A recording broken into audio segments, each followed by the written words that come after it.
இன்னைக்கு என்னம்மா சமையல்? இன்னைக்கு வந்து பீட்ரூட் கறியும் புளிவெந்த சாரும் வைக்க போகிறேன். சரி சரி. அது வந்து பீட்ரூட் வந்து கொஞ்சம் வட்டமாக நறுக்கி பொடியை நீளமாக நறுக்கி வச்சிருக்கேன்.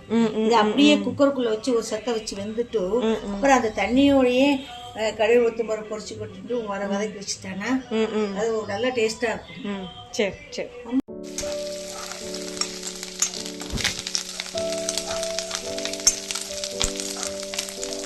புளிவெந்த சார் வைக்கும்போது அம்மா அண்ணா வெங்காயம் போட மாட்டா.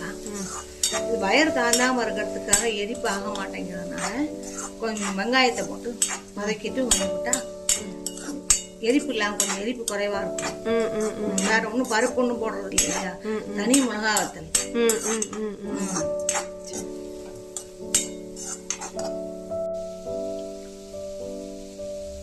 இது வந்து புளியை கரைச்சி விட்டாச்சாலும் புளிக்கு வந்து முதல்ல நிறைய உடம்பு எவ்வளோ தேவையோ அதை அவ்வளோ விட்டுட்டோம். அதுக்கப்புறம் ரெண்டாவது நாள்லாம் அப்புறம்லாம் விடக்கூடாது.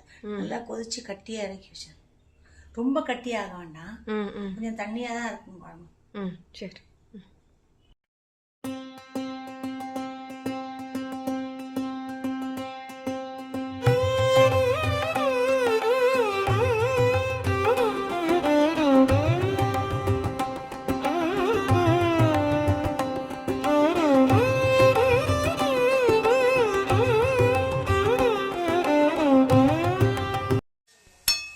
குழம்பு ஆயின்னு இருக்கலையாம்மா? இப்போ இங்கே என்ன பண்ணிட்டு இருக்கேன்? இதுக்கு வந்து பொடுத்தூள் வதக்கிட்டு இருக்கேன்.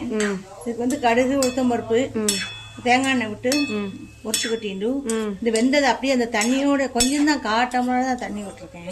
அதனால அந்த தண்ணியோடையே இந்த பொடுத்தூளை உள்ள விட்டான்னு வத்திட்டு உப்பு போட்டு தேங்காய் போட்டு எடுத்து வச்சேன். சரி சரி. பெருமை போட்டிருக்கிறதுல பெருங்காயம் போடு. சரி சரி.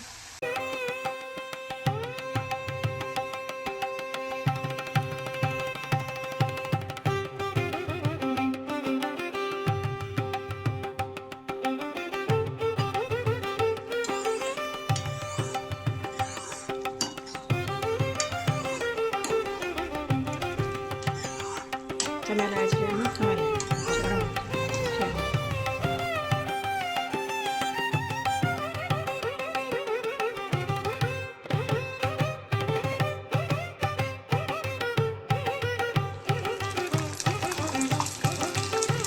இது வந்து ஆற்றுல பட்டணும் அடலாம். சரி.